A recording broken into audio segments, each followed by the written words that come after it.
저는 30대 초반 여자고 오빠는 저보다 4살 많습니다. 학창 시절부터 오빠와 저는 친하지 않았습니다. 솔직히 말하면 오빠는 제가 싫어할 만한 이유가 충분했고 저 역시 그랬습니다. 성인이 된 이후로는 각자 알아서 살았고 저는 서울에서 혼자 살며 부모님과 여행을 가거나 집에도 자주 가는 평범한 생활을 하고 있습니다. 부모님과 저는 친하지만 오빠와 저는 거의 접점이 없어요. 인사 정도만 하고 말 한마디 나누지 않는 마치 외동처럼 지냈습니다. 부모님도 굳이 개입하지 않으셨습니다. 다 큰 자식들 사이에 끼어들어 봐야 해결될 일이 아니라는 걸 아셨기 때문입니다.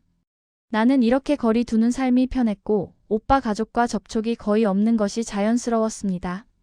그런데 오빠가 결혼을 하고 나서 상황이 달라지기 시작했습니다. 새언니에게서 카톡이 오기 시작한 것입니다. 처음에는 집안 행사나 기념일 관련이었고 어버이날 가족 다 같이 모이려니 날짜를 맞춰 내려오라는 식이었으며 부모님 생신 선물에 대해서 어떻게 할 건지 묻는 내용이었습니다. 솔직히 당황스러웠습니다.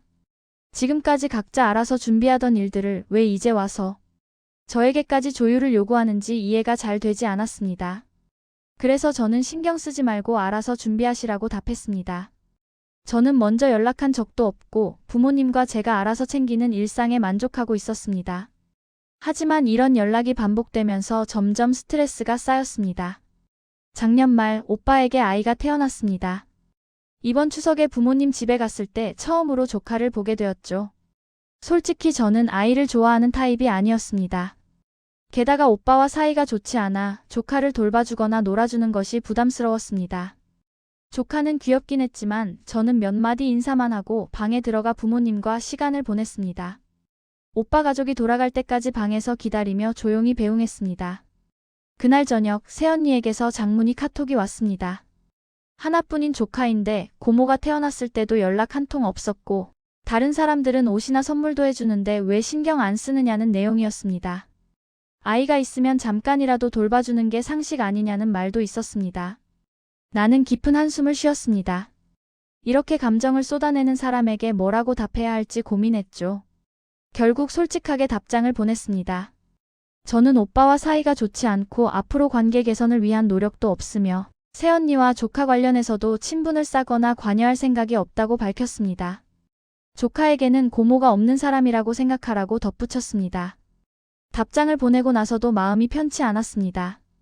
날이 서 있었던 건 사실이지만 이제라도 해야 할 말이었던 것 같았습니다. 그 다음날 부모님께 전화가 왔습니다. 새언니가 울면서 왜 그렇게 쌀쌀맞게 카톡을 보냈는지 물어보았다고 합니다.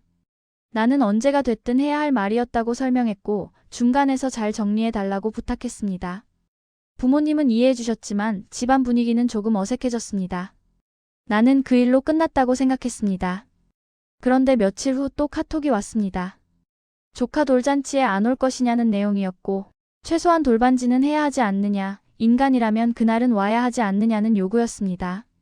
나는 솔직히 이해가 되지 않았습니다. 왜 내가 돌반지를 준비해야 하는지, 왜 내가 돌잔치에 끌려야 하는지 알 수 없었습니다. 마음속으로는 답장을 하고 싶지 않았지만 읽기만 하기로 결심했습니다. 돌잔치와 새언니의 끊임없는 카톡 이후 나는 스스로 마음을 다잡으려 했습니다. 하지만 부모님과의 관계, 오빠 가족과의 미묘한 긴장감이 계속 남아 있었고 마음 한편에는 죄책감과 복잡한 감정이 섞여 있었습니다. 나는 내 선택을 존중하며 돌잔치에는 가지 않고 새언니 카톡에도 대응하지 않기로 했습니다. 이렇게 마음속으로 경계를 그으면서도 현실적 부담은 여전히 나를 짓누르고 있었습니다. 돌잔치가 다가오면서 마음속 긴장은 점점 커졌습니다. 나는 이미 돌잔치에 가지 않기로 결심했고 새언니에게는 더 이상 카톡을 하지 않기로 했습니다.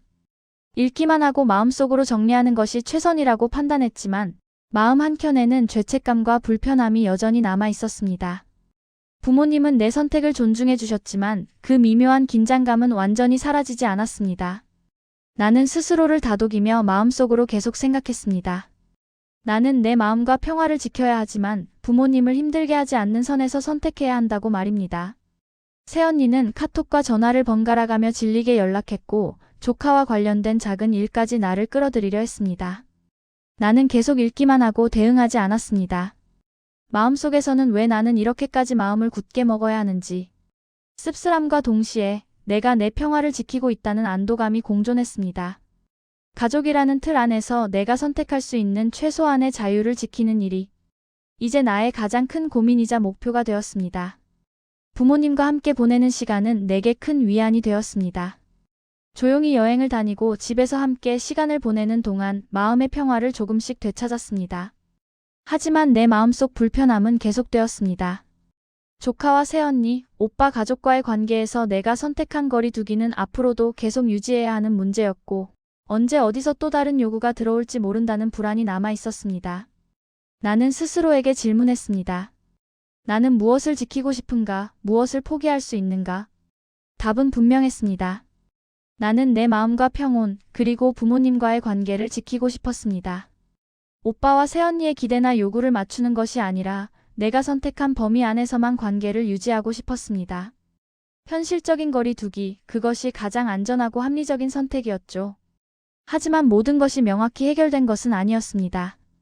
새언니는 여전히 내 선택을 이해하지 못했고, 부모님도 그 미묘한 긴장감을 완전히 없애지는 못했습니다.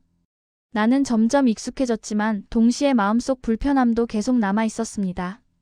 돌잔치가 다가올수록 나는 내 선택과 마음의 한계를 다시 한번 곱씹게 되었습니다. 마지막으로 나는 스스로 다짐했습니다. 나는 내 평화를 지킬 것이고 불필요한 충돌을 피하며 내 경계를 존중할 것이라고. 부모님과의 관계, 오빠 가족과의 최소한의 관계, 그리고 조카와의 거리까지 모두 고려하면서 나는 나만의 중심을 잡고 균형을 유지하려 노력했습니다. 돌잔치 당일 나는 어떤 선택을 할지 아직 정하지 못했습니다.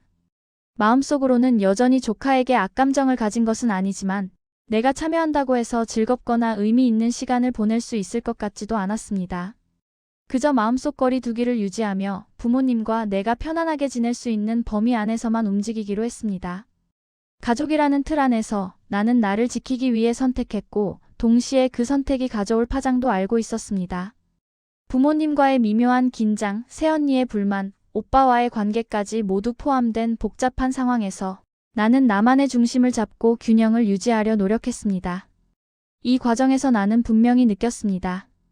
가족이라는 이유만으로 내가 모든 요구에 응할 필요는 없다는 것, 그리고 내 마음과 평화를 지키는 선택이 결코 이기적인 것이 아니라는 사실을요.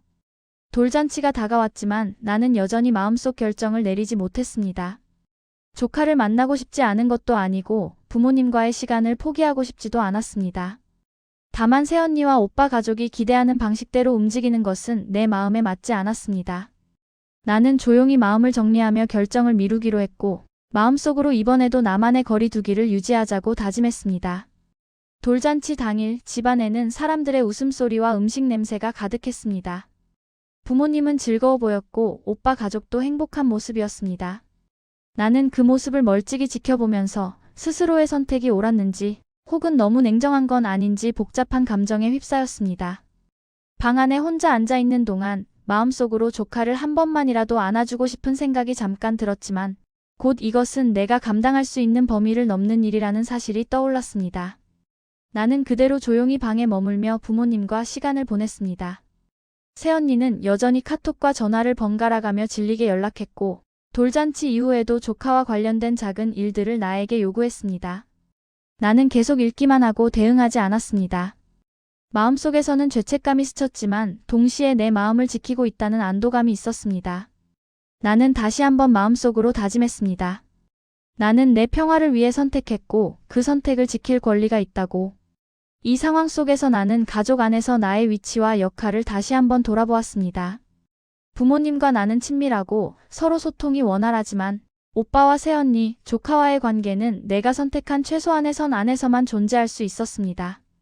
나는 마음속 거리 두기를 지키면서도 부모님을 힘들게 하지 않는 최소한의 예의는 지키기로 결심했습니다. 나에게 중요한 것은 나 자신을 지키는 것이었고 동시에 가족 안에서 불필요한 갈등을 피하는 것이었습니다. 결국 나는 돌잔치에 참석하지 않았습니다. 조카에게는 고모가 없는 사람이라고 마음속으로 생각하도록 했고 부모님과의 안전한 범위 안에서만 시간을 보냈습니다. 집안 분위기는 살짝 어색했지만 나는 마음속에서 평화를 유지하며 선택을 지켰습니다. 그리고 새언니의 반복적인 카톡과 전화는 무시하면서 나만의 거리를 확실히 설정했습니다.